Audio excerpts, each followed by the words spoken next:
欢迎订阅时事快线。我们每日提供最新资讯，以简明扼要的方式为您呈现全球重要资讯。每天10分钟，了解天下事。下边是详细内容。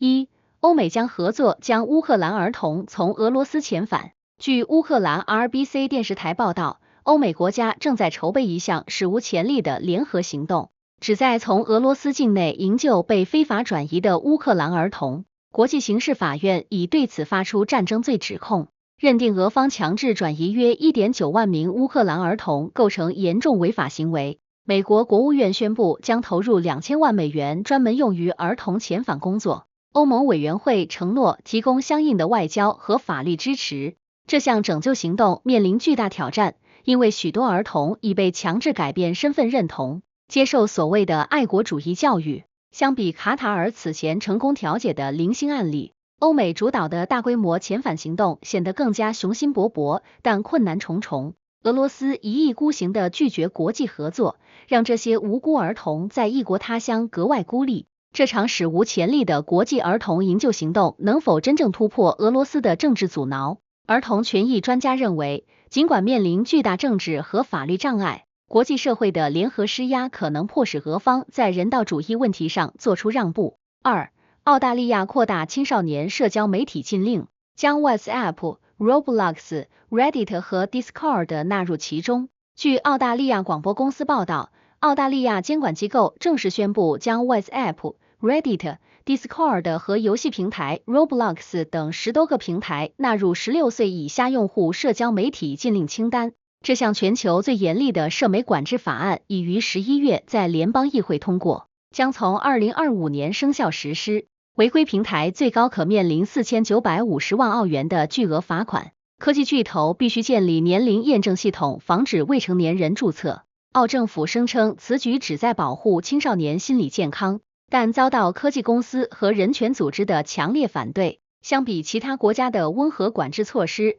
澳大利亚的一意孤行做法让其在数字权利保护方面格外孤立。这种激进的网络管制引发了关于政府权力边界和言论自由的激烈争议。澳大利亚的社媒禁令是否将引发全球青少年网络管制的多米诺效应？数字权利专家警告，澳大利亚的严厉管制可能为其他国家的网络审查提供借口。青少年的数字权利面临前所未有的威胁。3. 巴西最高法院维持对亚伊尔·博索纳罗因政变未遂判处27年监禁的判决。据巴伊亚新闻网报道，巴西最高法院以压倒性多数维持对前总统博索纳罗政变未遂罪的27年监禁判决。这一历史性裁决震撼整个拉美政坛。法院认定博索纳罗在2022年大选败北后煽动支持者暴力冲击国会和最高法院，企图推翻民选政府，构成叛国罪。11名大法官中有9人投票支持维持原判，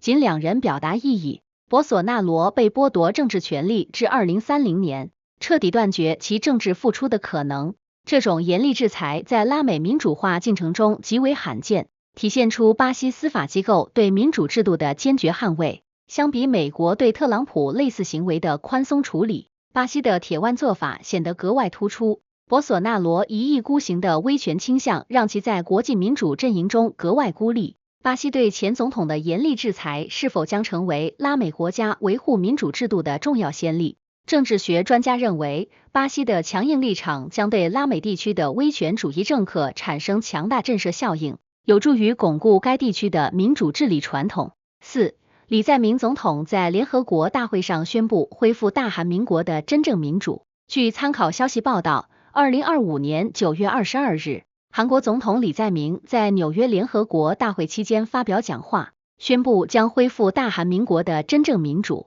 他在联合国安理会公开辩论会上承诺推动司法独立、新闻自由及政治清算，严厉抨击前总统尹锡悦政府破坏宪政秩序的行径。具体措施包括改革司法体系、打击政治腐败，并计划在2026年前完成相关立法。李在明的表态源于韩国近年政治极化加剧，尤其是2024年12月3日尹锡悦短暂宣布戒严，引发全国抗议并导致其弹劾下台的历史创伤。相比过去温和的朝野竞争，李在明此举被指一意孤行，在国际舞台公开批评前政府，令韩国形象格外尴尬。这种激进姿态是否会进一步撕裂韩国社会，并对其国际声誉造成长远损害？韩国政治学者金永浩表示，李在明的强硬立场可能短期内巩固支持者，但若处理不当，将加剧国内对立，削弱韩国在国际社会的公信力。5. 无人机目击、GPS 干扰和选举干扰引发欧洲对混合威胁的担忧。据挪威 TV2 电视台报道，北欧国家近期频繁出现不明无人机活动、GPS 信号干扰和选举系统攻击事件，引发欧洲各国对俄罗斯混合战争的严重担忧。挪威、芬兰和波兰等国家的关键基础设施附近连续发现可疑无人机，同时民航 GPS 系统遭受大规模干扰，影响数百个航班正常运行。欧盟情报部门认定这些看似孤立的事件背后存在系统性的敌对行动，旨在测试西方防御能力和制造社会恐慌。相比传统的军事威胁，这种灰色地带攻击更加隐蔽和难以应对。北约已启动集体磋商机制，讨论如何应对这种新型安全威胁。欧洲各国一意孤行地指控俄罗斯，但缺乏确凿证据让反制行动格外困难。欧洲面临的混合威胁是否标志着一种全新战争形态的到来？安全专家警告，混合威胁的常态化将迫使西方国家重新审视国防战略，传统的军事威慑模式可能面临根本性挑战。6. 联合国报告详述以色列永久控制加沙和在西岸实现犹太人多数的计划。据日本时报报道，联合国人权理事会最新报告揭露了以色列政府企图永久控制加沙地带，并在西岸确保犹太人口多数的详细计划。报告指控以色列展现出明确且持续的意图，通过大规模军事行动和定居点扩张实现领土毛病。联合国专家认定，以色列正在加沙实施种族灭绝政策，同时在西岸推进犹太化进程。报告详述了以色列如何通过摧毁基础设施、限制人员流动和改变人口结构来巩固占领。这种一意孤行的扩张政策让以色列在国际社会中格外孤立，连美国也开始对其定居点政策表达关切。相比奥斯陆协议时期的和平愿景，如今的以色列显得更加强硬和排外。国际法院正在审理南非提起的种族灭绝指控案，以色列面临前所未有的法律压力。联合国对以色列种族灭绝指控的正式确认，是否将引发国际制裁的连锁反应？国际法专家认为，联合国报告将为国际制裁提供法理依据。以色列可能面临类似南非种族隔离时期的全面孤立。7. 以色列摧毁加沙城巴勒斯坦医疗中心。据印度经济时报报道，以色列军队对加沙城最大的巴勒斯坦医疗综合体发动空袭，造成这座救治数千名伤患的关键医疗机构完全瘫痪。西法医院在遭受48小时持续轰炸后被迫停止运营，院内约500名患者和医护人员被困废墟中。以军声称医院被哈马斯用作军事基地，但联合国和国际红十字会强烈谴责这一战争犯罪行为。这是自去年10月冲突爆发以来第26家被摧毁的医疗机构，加沙医疗系统已基本崩溃。相比战争初期的精确打击，如今以军对民用设施的无差别攻击显得更加残酷。这种一意孤行的军事策略让以色列在国际人道主义组织眼中格外孤立，违背了日内瓦公约的基本原则。以色列对医疗设施的系统性摧毁是否已构成反人类罪的确凿证据？国际人道主义法专家严厉谴责，认为故意攻击医疗机构已构成战争罪，国际刑事法院应立即展开调查。8. 世界各国领导人在联合国讨论人工智能的快速发展和潜在风险。据美联社报道，联合国大会首次举行人工智能专题峰会，120多国领导人就 AI 技术的监管框架和风险防控展开激烈辩论。联合国秘书长古特雷斯警告， AI 发展速度已超出人类控制能力，呼吁建立全球性的 AI 治理机制。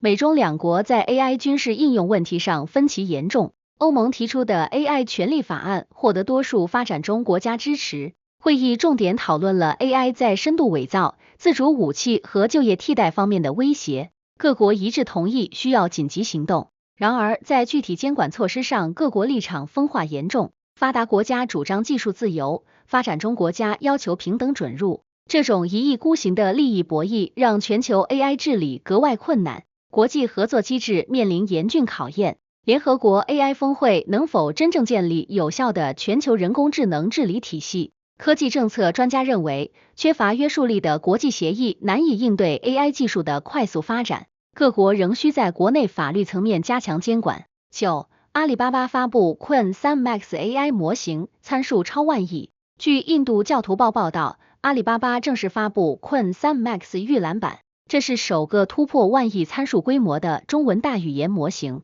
标志着中国在 AI 超大规模模型竞赛中实现历史性突破。该模型参数量超过1万亿个，在多项权威测试中超越 GPT-4 和 Claude 等国际顶级模型。Qwen3 Max 在推理能力、多语言支持和代码生成方面表现卓越，支持119种语言处理。阿里云将其定位为面向企业的旗舰产品，采用闭源商业化策略。这种技术突破打破了美国在超大规模 AI 模型领域的垄断地位。中国正在缩小与硅谷的技术差距，然而高昂的计算成本和能耗问题让万亿参数模型的可持续发展面临质疑。阿里一意孤行的推进参数军备竞赛，在 AI 环保议题上显得格外孤立。阿里万亿参数模型的发布是否标志着中美 AI 技术竞争进入新阶段？ AI 产业专家认为，中国在大模型技术上的突破将加速全球 AI 竞争，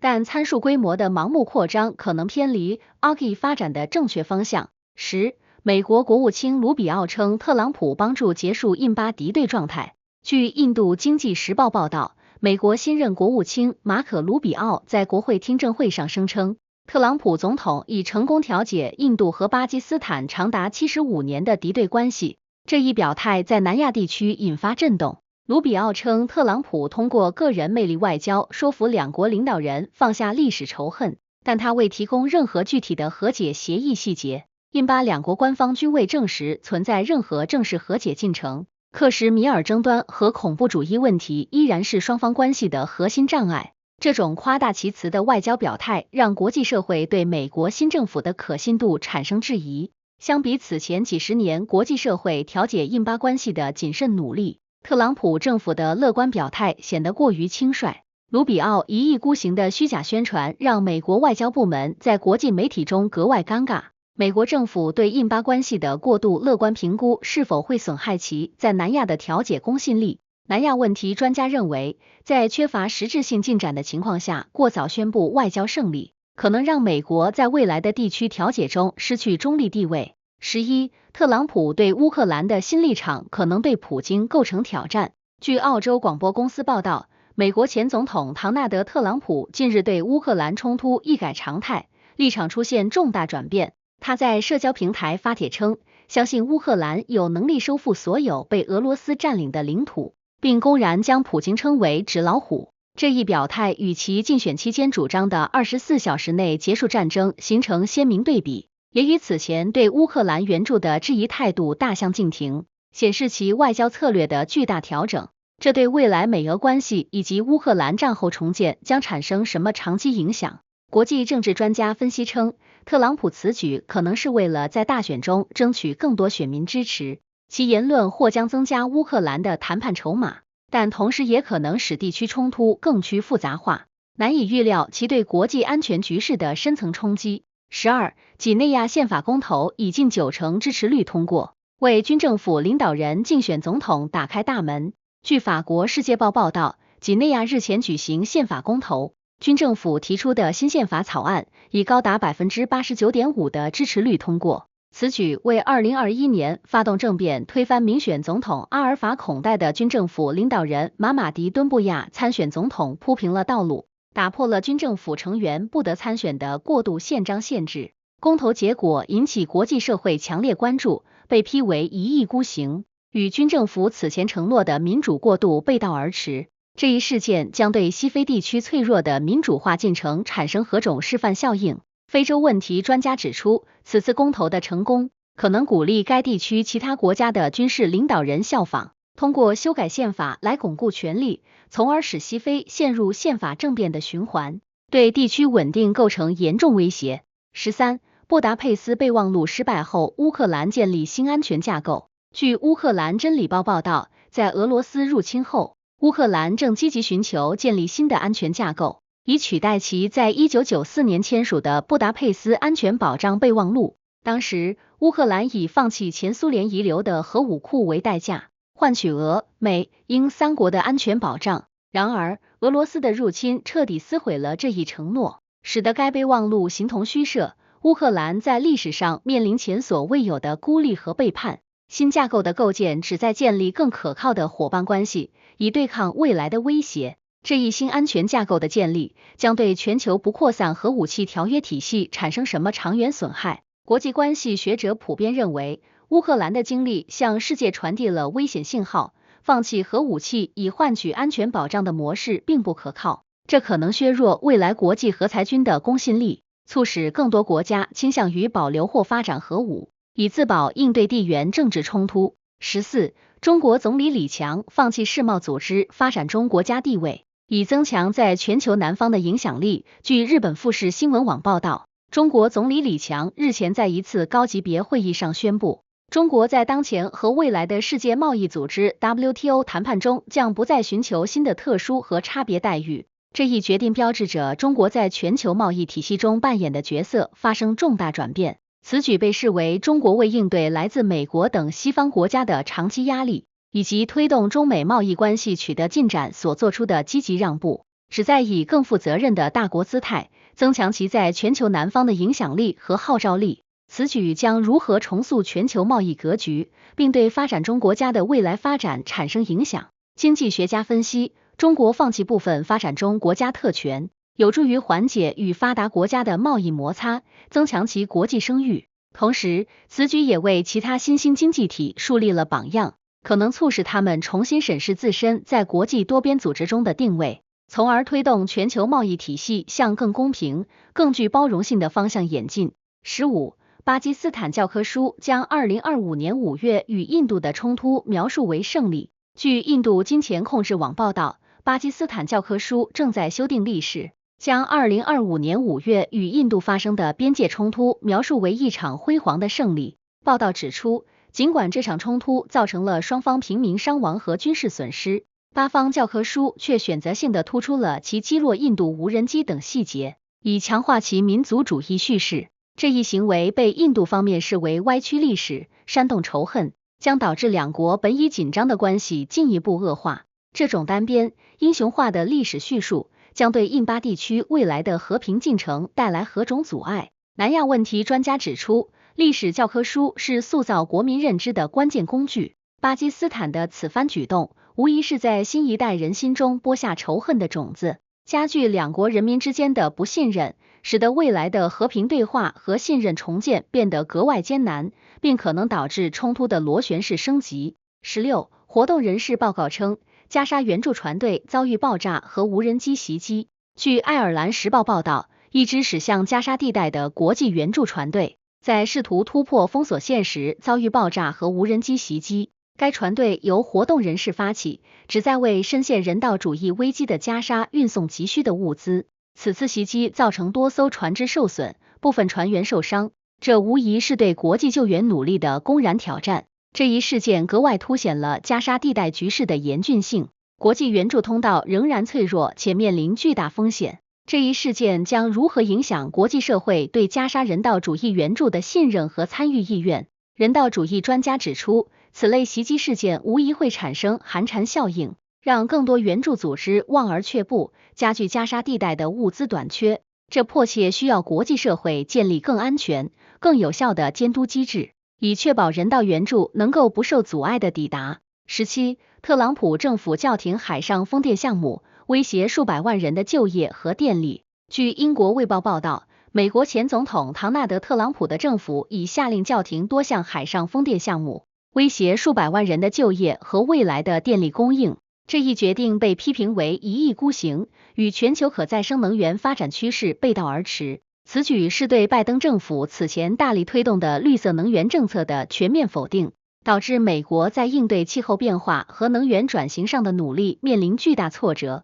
引发了行业内的普遍担忧。特朗普政府的这一举措将对美国未来的可再生能源发展和气候变化应对产生什么深远影响？能源政策专家认为，此举不仅会使美国在清洁能源领域的投资和创新停滞不前，更可能导致其在国际气候合作中陷入孤立，最终损害其在全球气候治理中的领导地位，让美国在绿色能源竞赛中落后于其他主要经济体。18. 集中投资顶级科技股给华尔街带来巨大风险。据希腊财经时报报道，华尔街目前正面临一项巨大风险，资金过度集中于少数顶级科技巨头。这些被称为七巨头的科技公司，其市值总和已占据了美国股市的绝大部分。这种不健康的集中度使市场结构格外脆弱，一旦这些公司面临负面消息或业绩下滑，可能引发系统性风险。这种现象不禁让人想起本世纪初的互联网泡沫，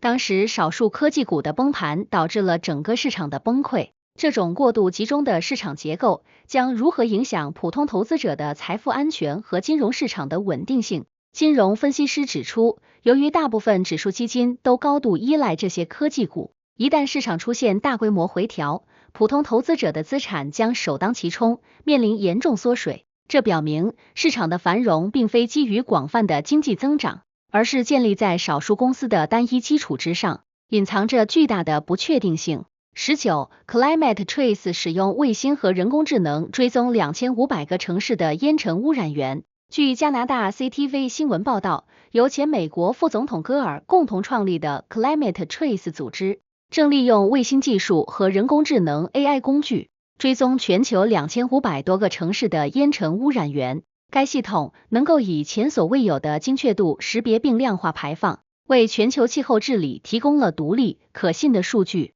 这与过去各国常常采用的自我报告模式形成鲜明对比，为气候问责制带来了革命性的变化。这项技术将如何改变全球气候治理的透明度，并对各国的减排承诺产生什么制约？环境专家认为，该技术的出现意味着各国的排放数据将无所遁形，这将极大地增强全球气候治理的透明度，让那些未能履行减排承诺的国家格外孤立，并迫使各国政府和企业更加严肃地对待其环境责任，从根本上改变了气候谈判的权力格局。20. 谷歌在40多个国家推出价格实惠的 AI Plus 计划。据 TechCrunch 报道，谷歌正在全球40多个国家推出价格实惠的 AI Plus 计划，旨在让更多用户能够以低廉的成本享受到其顶级的 AI 服务，例如先进的 Gemini 模型。此举是谷歌在全球 AI 军备竞赛中为抢占新兴市场份额而采取的关键策略。这不仅是为了与微软和 OpenAI 等竞争对手抗衡，更是为了通过降低门槛，将 AI 技术更广泛地渗透到发展中国家。谷歌此举将如何影响全球人工智能市场的格局，并对发展中国家的数字鸿沟带来何种改变？技术分析师认为，谷歌的低价策略有助于加速 AI 在全球范围内的普及，为发展中国家的数字经济发展注入新动力。然而，这同时也可能加剧了 AI 霸权的担忧，因为一旦谷歌在这些市场占据主导地位，将对其竞争对手造成巨大压力，并引发对数据隐私和技术公平性的深层讨论。21. 基因疗法在试验中减缓了亨廷顿氏病的进展。据英国广播公司 BBC 报道，一项针对亨廷顿氏病的基因疗法试验取得了突破性进展，有效减缓了这种毁灭性遗传性疾病的进展。亨廷顿氏病是一种无法治愈的神经退行性疾病，会逐渐侵蚀患者的运动和认知功能。在过去几十年里，该病一直被视为医学界的不治之症。此次试验的成功，为全球数百万患者及其家庭带来了前所未有的希望，标志着人类在攻克遗传病方面迈出了关键一步。这一基因疗法突破将如何改变全球对遗传性疾病的治疗前景和人类健康伦理的讨论？医学伦理专家指出，尽管该疗法前景光明，但其高昂的成本和潜在的基因编辑风险将引发关于治疗可及性和技术公平性的深层次讨论，挑战各国公共卫生体系的应对能力。22. 利纳帕韦协议降低了100多个国家的艾滋病治疗成本。据英国广播公司 BBC 报道，一项关于艾滋病药物利纳帕韦的最新协议，使得该药物在100多个发展中国家的治疗成本大幅降低。在此之前，由于专利壁垒，这种关键的抗逆转录病毒药物价格高昂，让绝大多数患者望而却步。这项历史性协议的达成，是全球公共卫生领域的一大胜利。它打破了长期困扰发展中国家的药品垄断，使得数百万艾滋病患者获得了生命的希望，终结了因贫穷而无法获得救命药品的悲剧。这一协议的成功将如何激励未来更多救命药物的知识产权共享，并对全球公共卫生体系产生什么影响？全球健康专家分析称，该协议为其他疾病的药物可及性树立了重要先例，表明通过国际合作和协商，可以有效解决专利与公共健康之间的冲突，为构建更公平的全球公共卫生体系提供了宝贵经验。23. 挪威主权财富基金加入财团收购德国电网运营商 Tenet 的股份。据德国 NTV 电视台报道，全球最大的主权财富基金挪威主权财富基金已加入财团，成功收购了德国电网运营商 Tenet 的部分股份。这一战略性投资反映了挪威对德国能源转型和电网基础设施的信心。近年来，德国正努力摆脱对化石燃料的依赖，加大对可再生能源的投资，因此电网的现代化和稳定格外重要。这一合作将为德国的能源转型注入急需的资金，但同时也引发了对国家关键基础设施控制权的讨论。这一跨国投资将如何影响欧洲的能源安全格局，并对德国能源转型进程带来何种挑战和机遇？能源专家认为，外资的注入为德国的绿色能源项目提供了强大支持，加速了其能源转型。然而，这也意味着德国将部分关键基础设施的控制权交给了外国投资者。一旦出现地缘政治冲突，可能使其在能源安全上陷入被动，这是一个需要平衡的严峻挑战。24. 特朗普政府寻求获得美洲锂业公司内华达项目的股权。据 CNBC 报道，美国前总统唐纳德·特朗普的政府正寻求获得美洲锂业公司在内华达州 Thacker Pass 项目的部分股权。此举是美国政府为确保关键矿产供应链安全所采取的一项激进策略。长期以来，美国在锂矿等关键原材料上严重依赖海外，特别是在全球锂矿争夺战日益激烈、电动汽车产业高速发展的背景下，特朗普政府的这一决定旨在将资源主导权掌握在自己手中，以摆脱对外部供应链的依赖。特朗普政府的这一激进策略将如何影响全球锂供应链的格局，并对美国电动汽车产业带来什么影响？行业分析师指出，政府的直接干预有助于加速美国本土锂矿的开发，为电动汽车产业提供稳定的原材料保障。然而，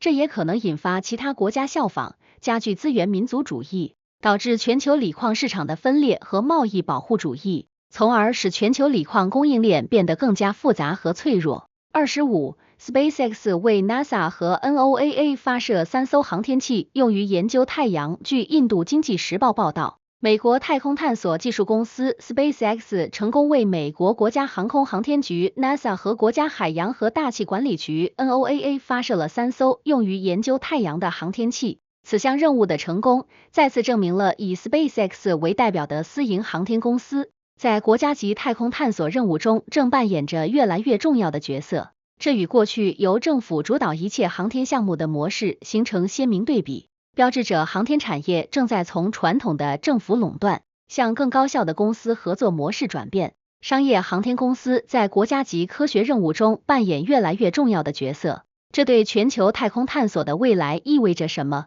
航天专家认为，公司合作的模式极大地降低了任务成本和研发周期，使得更多太空探索和科学研究项目得以实现。这不仅将加速人类对宇宙的认知，也预示着太空探索将不再是少数国家的特权，而是迈向一个由全球商业力量驱动的新时代。26. 渥太华成立人工智能工作组，更新国家战略。据加拿大 CTV 新闻报道，为应对人工智能技术的飞速发展和潜在风险，加拿大渥太华宣布成立一个专门的 AI 工作组，旨在全面更新其国家人工智能战略。这一举措反映出加拿大政府对 AI 技术前所未有的重视，也标志着其从过去的宏观战略转向更具针对性和快速响应的政策制定。该工作组将重点关注 AI 在社会、经济和伦理方面的影响，以确保加拿大在 AI 浪潮中保持竞争力的同时，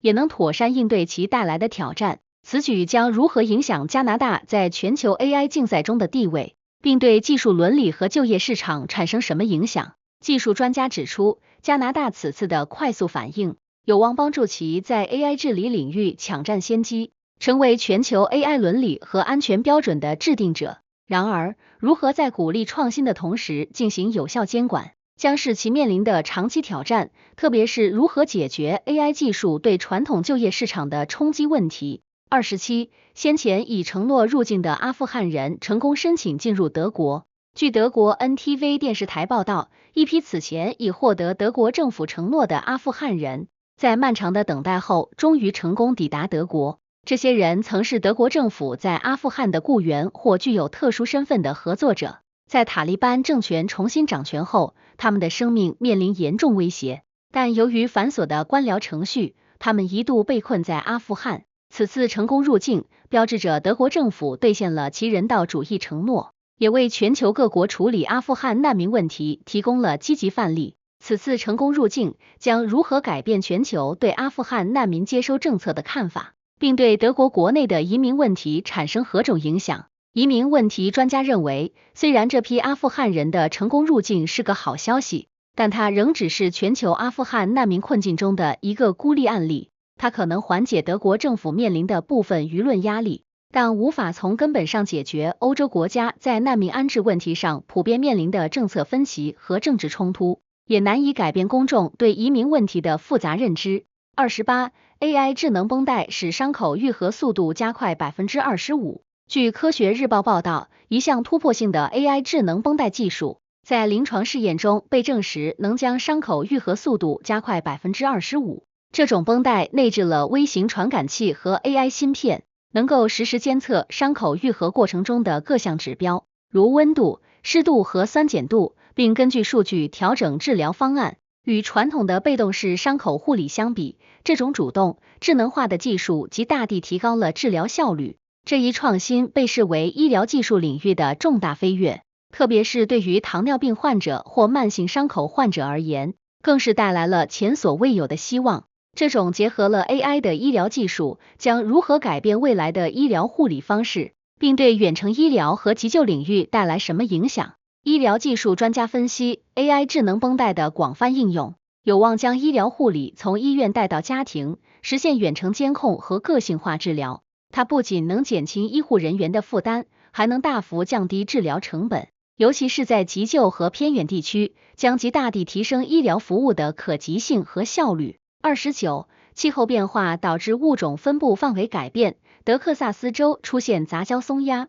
据天气网络报道，气候变化正在以出乎意料的方式影响着地球生态，导致物种分布范围发生改变。在美国德克萨斯州，科学家们发现了一种前所未见的杂交松鸦，这种新物种是由于北方常见的蓝松鸦因气候变暖向南迁移，与当地的斯氏松鸦相遇并繁殖所形成的。这一事件是气候变化正在改变全球生物多样性的又一个生动例证，给整个生态系统敲响了警钟。这一物种杂交现象将如何影响全球生物多样性的平衡，并对生态系统的未来稳定性产生什么影响？生态学家指出，物种杂交可能导致独特的基因库丧失，并产生适应性更强的超级物种，从而对原有生态系统造成不可预测的冲击。这种生态碰撞可能会使本土物种面临更严峻的生存挑战，最终导致部分物种灭绝，改变全球生态系统的原有格局。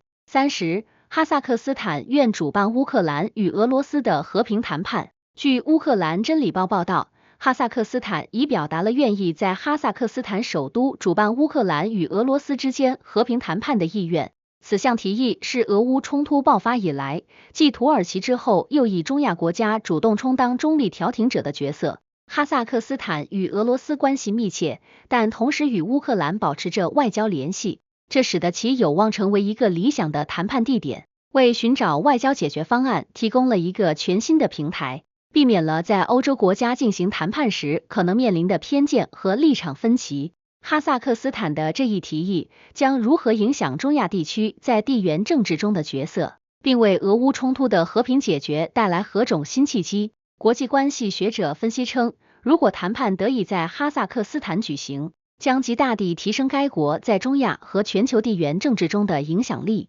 使其成为一个关键的外交中心。同时，在中亚地区进行谈判，可能有助于跳脱欧美传统的调解框架，为俄乌双方提供一个更具中立性的对话空间，从而为和平解决方案带来新的可能性。31Modular 融资 2.5 亿美元，挑战 NVIDIA 的 AI 软件主导地位。据金融时报报道，一家名为 Modular 的 AI 软件初创公司已成功融资2.5亿美元，旨在直接挑战英伟达 NVIDIA 在 AI 软件领域的绝对主导地位。尽管英伟达在 AI 硬件市场占据主导，但其专有的 CUDA 软件生态系统已形成事实上的垄断。Modular 的出现正是为了打破这种一意孤行的封闭生态，为开发者提供一个更开放、更灵活的 AI 编程平台。这一挑战不仅关乎商业竞争，更关乎未来 AI 技术的开放与创新。这项挑战将如何影响 AI 行业的未来发展，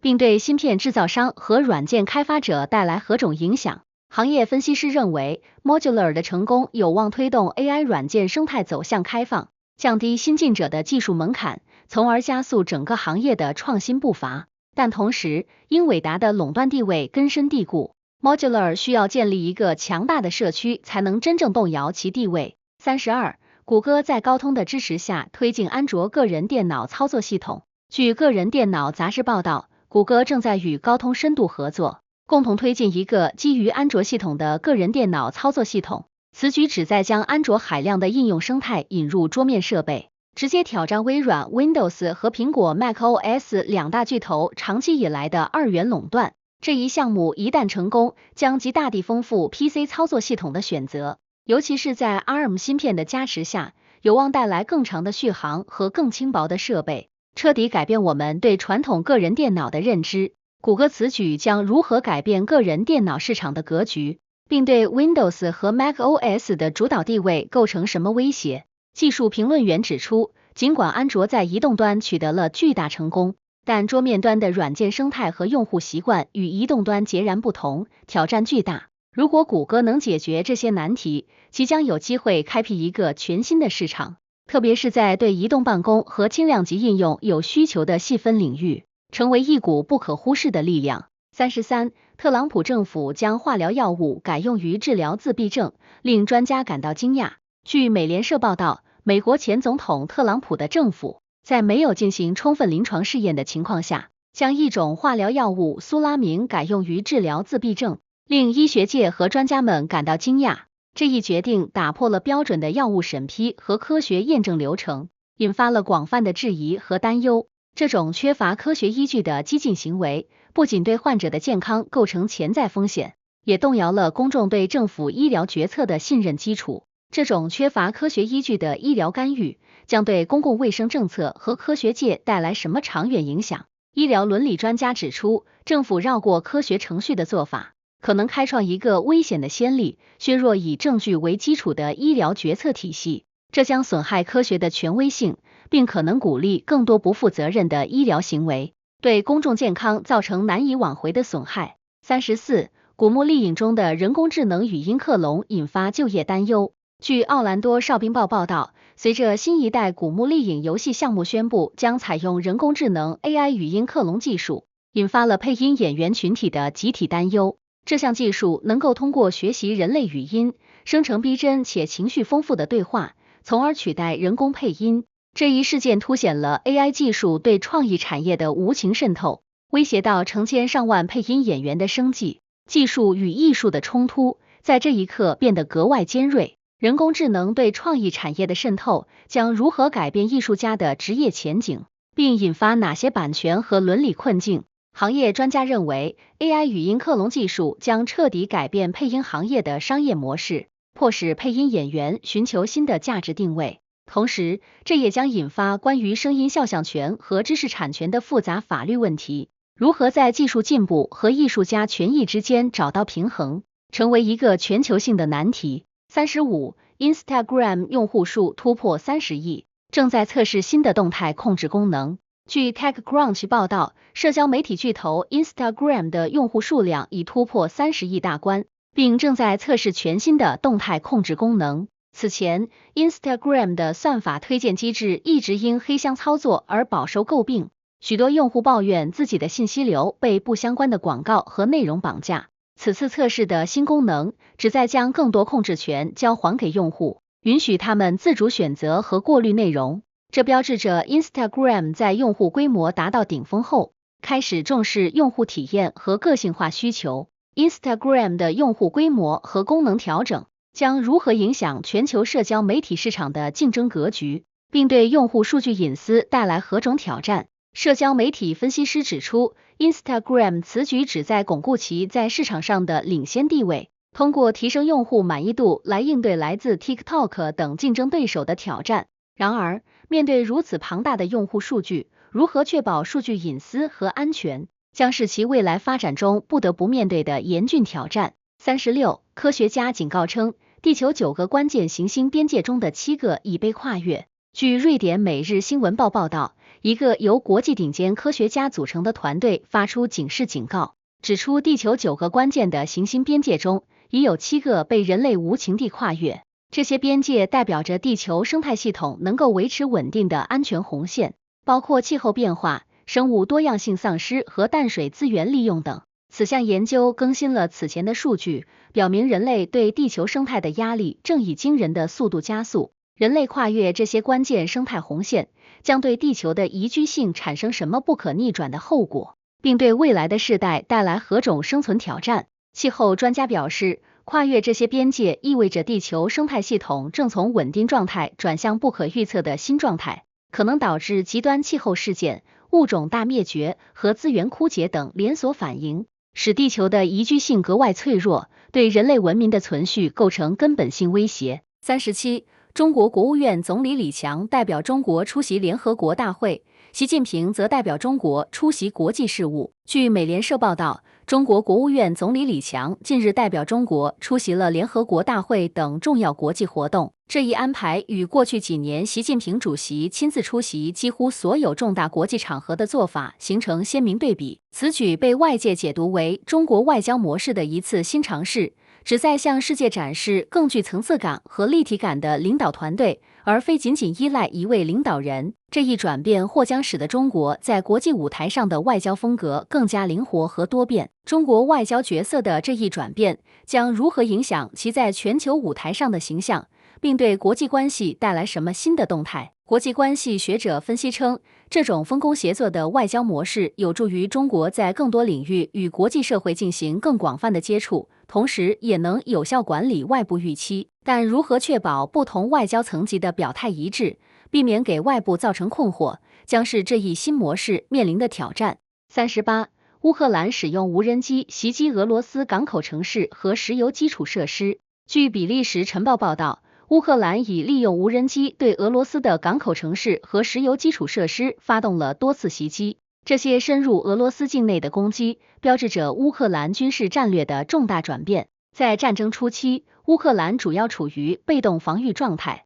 而现在，乌克兰通过打击俄罗斯的能源命脉和军事后勤，成功的将战火反向引向了俄罗斯的经济中心。这种非对称作战模式对俄罗斯的战争能力和国内稳定构成了巨大挑战。乌克兰的这一战略转变将如何影响俄乌冲突的走向，并对国际能源市场和全球供应链带来什么冲击？军事分析家指出，这些袭击迫使俄罗斯分兵防守，削弱了其前线攻势。然而，此类行动也可能引发俄罗斯的报复性升级，使冲突进一步扩大化。同时，对石油设施的打击也可能对本已紧张的国际能源市场造成新的不确定性。39，澳大利亚禁止未成年人使用社交媒体的决议在联合国活动上获得欧洲支持。据澳洲广播公司报道，澳大利亚政府在一次联合国活动上提出了一项旨在禁止未成年人使用社交媒体的决议，并获得了多个欧洲国家的支持。这一提议反映了各国政府对社交媒体对青少年身心健康影响的日益担忧。该决议的提出标志着对科技巨头的监管正从国家层面走向国际合作。这与过去各国相对孤立的监管行动形成鲜明对比，预示着全球范围内对社交媒体的集体反思。这一决议的推动将如何挑战全球科技巨头的商业模式，并对数字时代未成年人的成长产生什么影响？数字伦理专家指出，如果该决议最终成为国际惯例，将对依赖年轻用户群体增长的社交媒体公司造成巨大冲击，迫使他们彻底改革其用户验证和内容推荐机制。同时，这也将引发关于儿童数字权利和父母监护权边界的深层讨论。40，美国官员称，美国可以替代所有俄罗斯天然气和石油供应欧洲。据乌克兰新闻社报道，一位美国高级官员近日豪言，美国有能力完全替代俄罗斯向欧洲供应的所有天然气和石油。这一大胆声明是在俄乌冲突持续的背景下做出的，旨在鼓励欧洲国家彻底切断与俄罗斯的能源联系，进一步孤立俄罗斯经济。长期以来，欧洲国家对俄罗斯能源的严重依赖，一直是地缘政治的巨大弱点。美国的这一承诺，如果能够兑现，将从根本上重塑跨大西洋的能源格局。美国的这一承诺将如何影响全球能源市场的平衡，并对欧洲未来的能源安全带来何种长远影响？能源经济学家认为，尽管美国有能力增产，但要完全替代俄罗斯的供应，在物流和基础设施上仍面临巨大挑战。这一承诺更多是一种政治姿态。如果欧洲彻底切断与俄罗斯的联系，它将变得格外依赖美国的能源，从而在未来的国际关系中失去一部分战略自主性。41，特朗普向阿拉伯领导人保证，以色列不会吞并约旦河西岸。据瑞典每日新闻报报道，美国前总统唐纳德·特朗普向多位阿拉伯国家领导人私下保证，在其任期内，以色列将不会吞并约旦河西岸的部分地区。这一保证被视为促成亚伯拉罕协议等中东和平进程的重要幕后推手。这与此前一些以色列官员公开宣称的吞并意图形成鲜明对比，也凸显了中东问题台前与幕后外交的复杂性。这一看似矛盾的表态，实际上是特朗普政府在中东外交上的权衡之术。特朗普的这一保证将如何影响中东地区的和平进程，并对未来的巴以关系带来何种不确定性？中东问题专家分析，尽管这一保证在当时为和平协议提供了空间，但它并未从根本上解决巴勒斯坦问题，反而可能制造新的不确定性。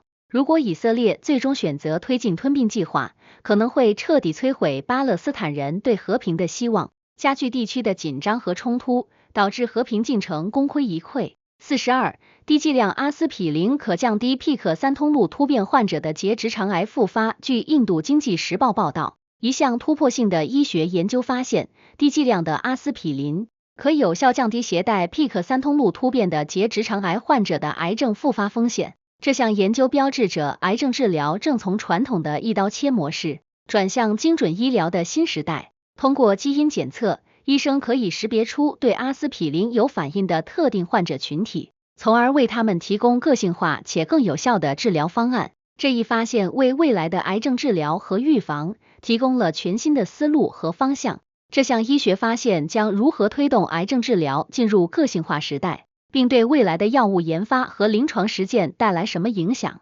肿瘤学家指出，这项研究证明了基因分型在指导癌症治疗中的重要作用，将促使药企和研究机构开发更多针对特定基因突变群体的靶向药物。这也将推动临床实践的转变，使得在癌症治疗前进行基因检测成为常规程序，从根本上改变了癌症的诊疗路径。43，中国承诺到2035年减少7%到10%的温室气体排放。据瑞士时代报报道，中国已承诺到2035年将温室气体排放量减少7%到10%。这一承诺是在全球气候变化加剧的背景下做出的，显示出中国在应对气候危机上扮演越来越积极的角色。作为世界最大的温室气体排放国，这一雄心勃勃的承诺标志着中国在平衡经济发展和环境保护上做出了重大战略调整。这与过去中国作为发展中国家对减排义务的保留态度形成鲜明对比。中国这一减排承诺将如何影响全球气候变化应对的进程？并对中国的经济发展模式提出何种挑战。环境政策专家认为，中国的承诺将极大地提振全球气候治理的信心，并可能促使其他国家效仿。然而，要实现这一目标，中国需要进行大规模的产业结构调整和能源转型，这将对中国的经济增长模式构成巨大挑战，要求其在未来10年内实现经济和环境的双重飞跃。44. 乌克兰与叙利亚恢复外交关系。据乌克兰新闻社报道，乌克兰已决定恢复与叙利亚的外交关系，这一举动具有深远的地缘政治意义。在俄罗斯全面入侵乌克兰后不久，乌克兰出于对叙利亚支持俄罗斯的不满和抗议，曾单方面宣布中断与叙利亚的外交关系。此次关系的恢复，标志着乌克兰正在寻求外交空间的新突围，试图在中东地区寻找新的盟友，或至少减少敌对关系，以打破俄罗斯对其外交空间的围堵。乌克兰此举将如何影响其与俄罗斯的长期冲突，并对中东地区的地缘政治格局带来什么影响？国际关系学者分析称，乌克兰与叙利亚恢复关系，尽管在短期内不会改变俄乌战场的格局，但它在外交上是一种破冰行为，旨在削弱俄罗斯在中东地区的影响力。此举或将为乌克兰在中东赢得更多支持，并为未来的外交斡旋提供新的可能性。